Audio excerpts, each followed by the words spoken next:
Ассалаумағалейкум, студияда Мадир Ғалиұлы. Бүгінгі күннің айшықты ақпараттары қандай?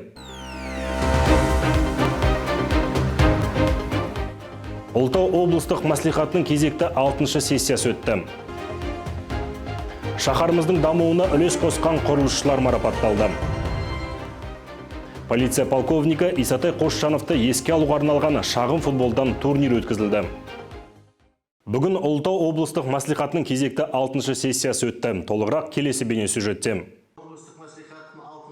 Сессияны облыстық мәслихат хатшысы Бауыржан Шыңғысов ашып жүргізіп отырды.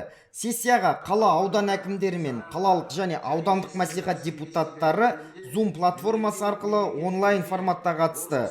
Күн тәртібіне 4 мәселе шығарылды. Алдымен әдеттегідей бірінші шақырылымдағы облыстық мәслихаттың 6-шы сессиясының күн тәртібі бекітілді.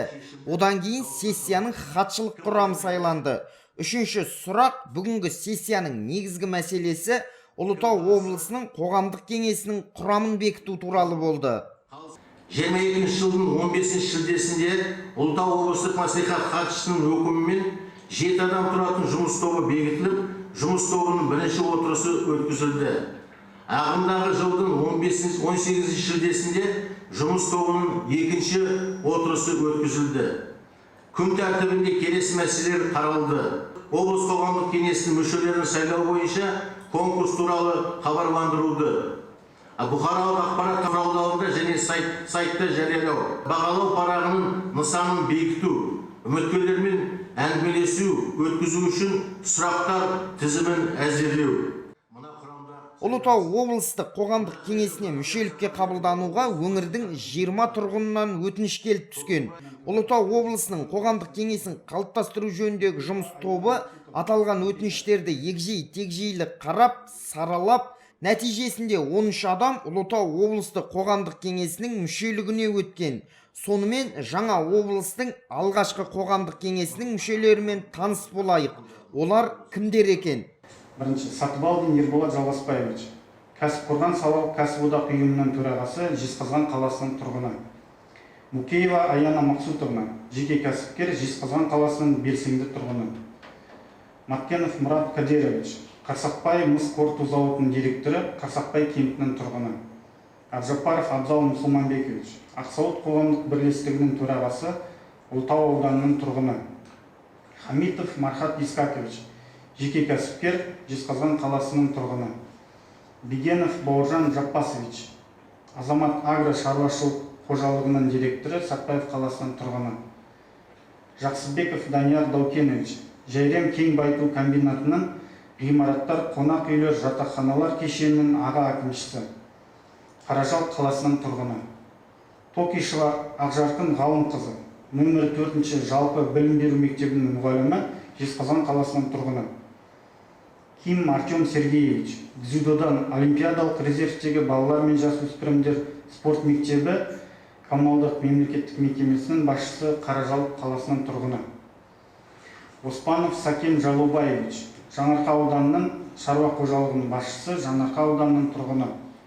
Істілеуов Дәурен Досымович, Сакен Сейфуллин атындағы Ынтымақ ауылдық округінің орта мектебінің директорының тәрбиесі жөніндегі орынбасары, Жаңарқа ауданының тұрғыны.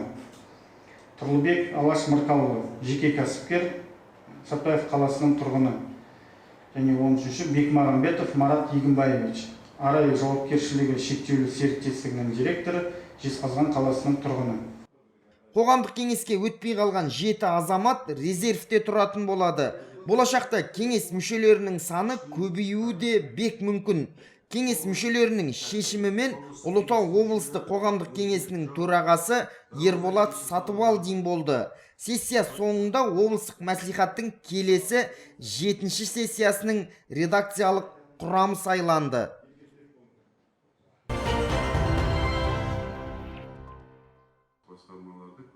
Ұлытау облысының әкімі Берік Әбдіғалиұлы Ұлытау облыстық қоғамдық кеңес мүшелерімен кездесті.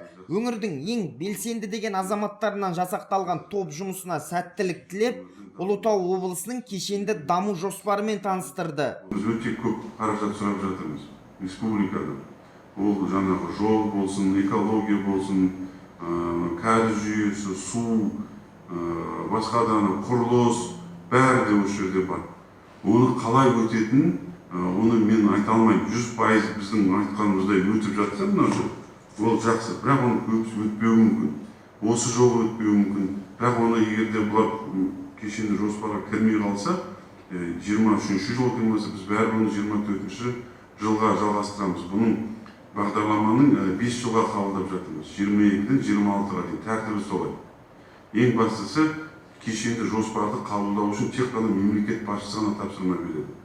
Өткендегі мемлекет басшысының сол тауға келген тапсырмасының бірі арнайы осы жобаның осы туындауы. Сондықтан енді бұл жағынан мемлекет басшысының үлкен қолдауы бар. Басқа облыстарда ондай тапсырма жоқ олар. Олар қазір бізге қарап, олар да осындай өздеріне сұрап жатыр президенттен. Иә, қазір қоғам мен билік кез келген бағыттағы жұмыстарды бірлесе атқаруы керек. Қоғамның үні билік басындағыларға дер уақытында жету қажет. Қоғамдық бақылауды ұйымдастырып, жергілікті атқарушы органдар мен жергілікті өзін-өзі басқару органдары қызметінің ашықтығын қамтамасыз ету де осы топтың негізгі жұмысы болмақ. Ең бастысы бізде жариялық білесіздер, қазір мемлекет басшысының қойған талабы осы сіздер қоғамға, осы қоғамның тоғады бір өкілі ретінде осы мемлекеттік органдармен бірге еңбек атсалысу. Сондықтан үлкен жұмыс, біз енді өз тарапымыздан сіздерге барлық мүмкіншілік жасаймыз. Ең бастысы енді білесіздер, бұл сіздердің қоғамдық кеңес мүшесі боласың, оның бір жауапкершілігі бар. Сынау деген бір бөлек, енді сынаумен бірге сіздер өз ұсыныстарыңызды берсеңіздер. Өйткені білеміз, бізде мемлекеттік органдар сынның астында, ауыл әкімінен бастап, облыс әкіміне дейін бәрі сынның астында қазір. Қоғам көп наразылық бар, көп шешілмеген қордалған проблемалар бар. Қазір жаңа Қазақстанда талабы да күшейді, жаңа талаптар күшейді. Әсіресе қоғамның мемлекетке деген, мемлекеттік органға деген талабы күшейді. Қоғамдық кеңес құрамында өңірімізге қарасты 3 қала мен 2 ауданның азаматтары бірдей қамтылған. Ұлытау облысының алғашқы қоғамдық кеңес сайланып құрылды. Сол кеңеске мен Жайрем кентінен келіп, сол кеңес мүшесі болып кірдім. Енді алдағы уақытта қоғамдық кеңеспен және әкімшілікпен, халықпен бірлесе отырып жұмыс жасаймыз деген үміттемін. Үлкен сенім бар. Ұлытау облысы үлкен бір жақсы дәрежедегі облыстардың қатарына кіреді деген. Енді қоғамдық кеңес мүшелері жаңа облыстың өркендеу бағытындағы өз ұсыныстарын дайындайтын болады. Мұқағали Сейітқазы, Мейіржан Мырзахмет, Дидар телеарнасы.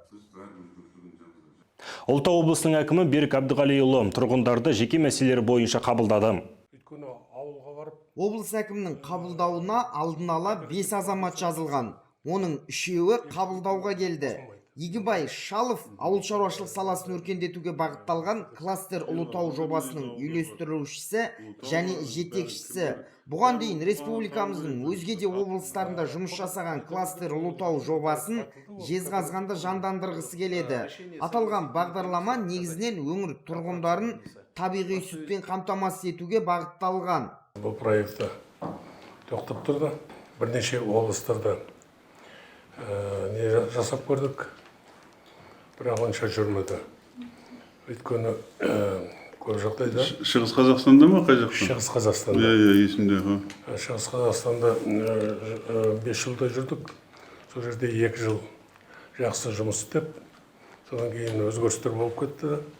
Ол проект сол жерде тоқтап қалды, қазір тоқтап тұр сол жерде. Өңір басшысы Берік Әбдіғалиұлы облыстық ауыл шаруашылығы және жер қатынастары басқармасы басшысының міндетін атқарушы Қайрат Мутаевқа бұл жобаның қажеттілігі мен тиімділігін жан-жақты зерттеп, ресми жауап беруді тапсырды. Облыс әкімінің қабылдауына кірген келесі тұрғын Валерия Андреевна, мемлекеттік әлеуметтік сақтандыру қорының Ұлытау облыстық филиалының директоры өңір басшысымен танысып, бірлесе жұмыс жасауға ниетті екендігін жеткізуге келген. Қабылдауға келген әр тұрғынның сауалы жауапсыз қалмайды. тиісті басқармалар бүге шиесіне дейін зерттеп, мәселені барынша шешуге тырысады. Айта кетейік, өңір басшысының тұрғындарды қабылдауы президент Қасым-Жомарт Тоқаевтың тыңдайтын мемлекет тұжырымдамасы аясында қолға алынған. Мұқағали Сейітқазы, Мержан Мырзахмет, Дидар телеарнасы. Төтенше жағдайлар министрі Юрий Ильин Ұлытау облысындағы жұмыс сапар барысында шаһарымызда орналасқан Қазақмыстың 2 нысанында болды.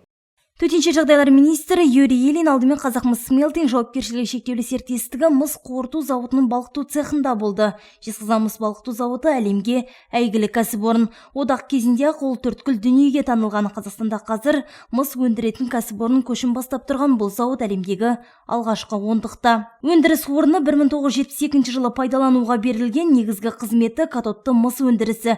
2022 жылға арналған өндірістік бағдарлама бойынша қара мысты өндіру бойынша тәуліктік жоспар 17-18 мың тонна болса, катодты мыс 17-18 мың тонна. Жылдық жоспар бойынша қара мыс 385 мың тонна, катодты мыс бойынша 183 мың тонна өндіреді. Жұмысшылар саны 2103 адам, сондай-ақ төтенше жағдайлар министрі электролиз цехының жұмысымен танысты.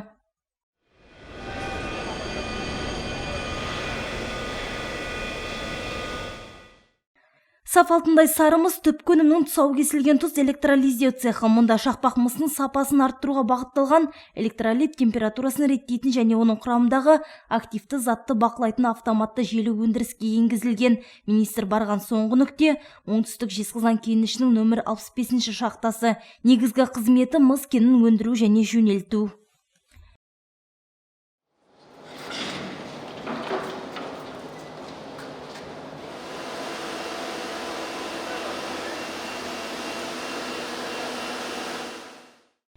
Екі 2022 жылға арналған өндірістік бағдарлама бойынша кен өндірудің тәуліктік жоспары 14.500 тонна, жылдық жоспар 5.298.324 тонна мыс мөлшері 0,64% болса, бұл ретте өндірілген рудадағы мыс 33.909 тонна. Нөмір 65 шахтаға жұмысшылар саны 1130.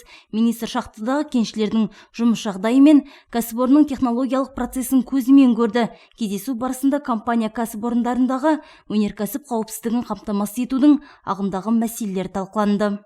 Гүлім Маратқызы, Сергей Майкович, Дидар телеарнасы. Жезқазған қаласында үй құрылысы қарқынды. Былтыр 25 мың шаршы метрден астам тұрғын үй пайдалануға берілген. Мұндай көрсеткіш мысты қалада бұрын соңды болмаған. Олардың барлығы әрине құрылысшылардың еңбегі. Бүгін шаһарымыздың дамуына үлес қосқан құрылысшылар марапатталды. Тұрғын үй, мәдени нысандар мен өндірістік кәсіпорындар, мектептер мен ауруханалар, көпірлерді салып, желілер мен коммуникацияны жүргізіп, еліміздің сәулет кескінін қалыптастыратын ол әрине құрылысшылар. Аймақ ажарының ашылуына осы орайда мыңдаған маман тер төгуде. Еселі еңбек ескерусіз қалмайды. Облыста құрылыс басындағы жұмысшылардың әлеуметтік мәселесін оң шешу үшін мемлекет тарапынан бар көмек көрсетілуде. Жалпы енді құрылысшылардың еңбегі туралы көп айтылып жүрді, айтылады, елдің алғысы бар. Үлкен объектілер, қандай үлкен дәстүрі бар, соғылып жатыр. Әсіресе біздің жаңа құрылған облыста тіпті қазір құрылысшылардың алдында үлкен міндеттер тұр. Ол әрине қаржылай жағынан бізде үкімет көмектеседі. Үйлер соғылады, ғимараттар соғылады. Салтанатты рәсімде өңір құрылысшылардың жеткен жетістіктері мен еткен еңбектері дәріптелді. Бейнеттің биігінен көрінгендер Қазақстан Республикасы индустрия және инфрақұрылымдық даму министрінің құрметті құрылысшы төсбелгілері, құрмет грамотасы мен алғыс хатына қол жеткізді. Солардың бірі Тоғайбек Жанғозин. Өмірінің басым бөлігін осы салаға арнаған жан, жасы 50-ден асқанда құрметті құрылысшы деген атаққа ие болды. 2000 жылы біз кәсіп ашқанбыз. 2000 жылы өз кәсібімізді ашып, құрылыс материалдарымен шығарумен айналыстық. 2007 жылдардан бастап құрылыс салумен айналыса бастадық. Біз жаңағы абаттандыру жұмыстарымен бастадық. Үлкен монументтер қойдық, стеллалар, сондай композициялық нелер қойдық. Содан кейін барып құрылыс салуға 2019-дан бастап уже құрылысына сала бастадық үйлер. Енді жалпы құрылыс саласы өте қиын сала ғой, жауапкершілігі мол. Сондықтан біз әрдайым сапалы жұмыс атқаруға тырысамыз. Сондай-ақ шара барысында бірқатар құрылысшылар облыс әкімінің алғыс хатын иеленді. Қазір облысымызда құрылыс жұмыстарымен айналысатын 100-ге жуық компания бар. Олар аймағымыздың көркею жолында еңбек етуде. Кәсіби айшықты мереке біздің елде 1998 жылдан бері аталып өтуде. Сәйкесінше қоғамда құрылысшыларға деген құрмет те жыл өткен сайын артып келеді.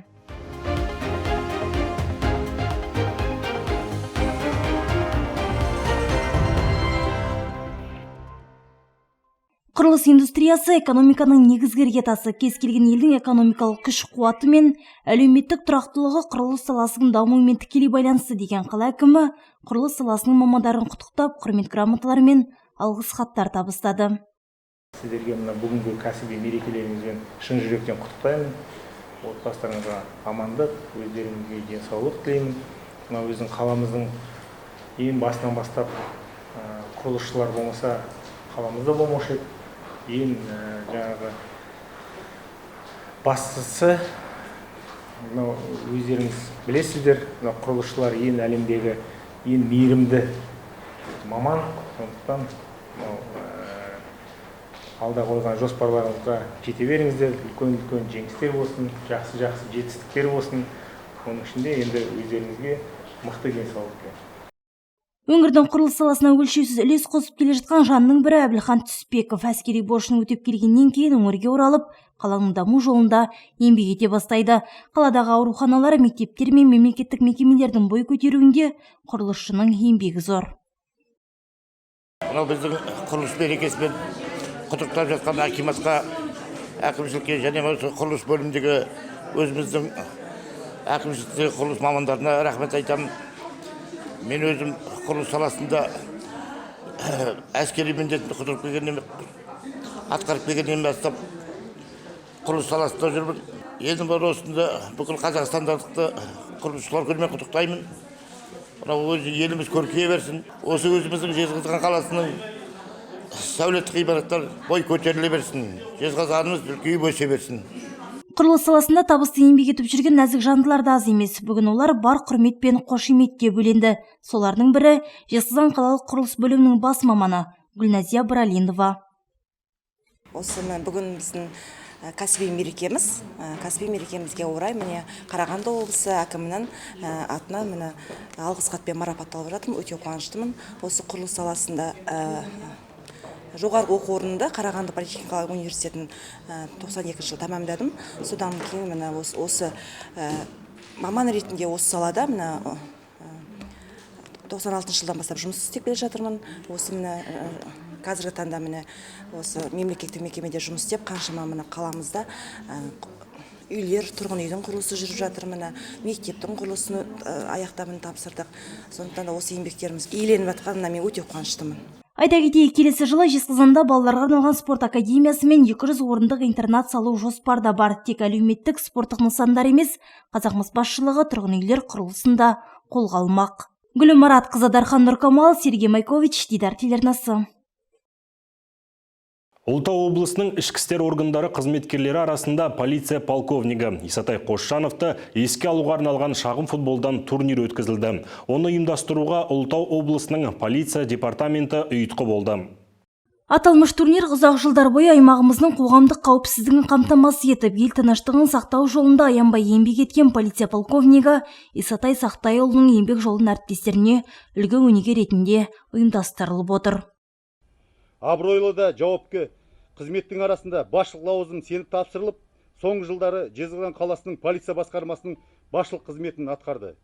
Бұл турнир әріптесіміздің рухына тағзым, зор құрмет деп білемін. Бүгінгі шараны үлкен атсалысып ұйымдастырушы әрине бірінші полиция департаментінің бастығына Қайыркен Алиев, Қайыркен Жетпісбайұлына мың алғыс біз жанұямыздың атымыздан.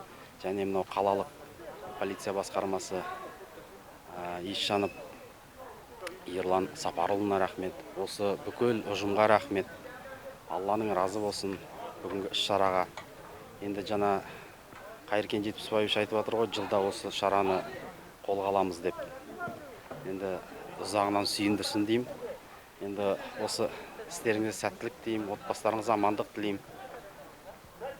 Турнирге Жезқазған Сәтбаев Қаражал қалаларынан, сондай-ақ Жаңарқа ауданы және Ұлытау облысынан 9 команда қатысты.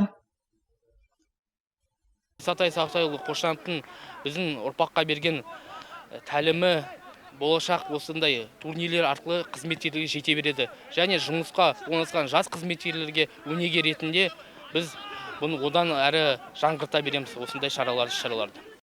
Ал турнир қорытындысы бойынша бірінші орынға Жаңарқа полиция басқармасы, екінші орынға Ұлытау полиция басқармасы, үшінші орынға Қаражал полиция басқармасының құрама командасы ие болды. Жеңімпаздар кубоктар мен бағалы сыйлықтармен марапатталды. Гүлім Маратқызы, Сергей Майкович, Дидар телеарнасы. Осымен хабарымыз аяқталды. Келесі кездескенше аман сау болыңыздар.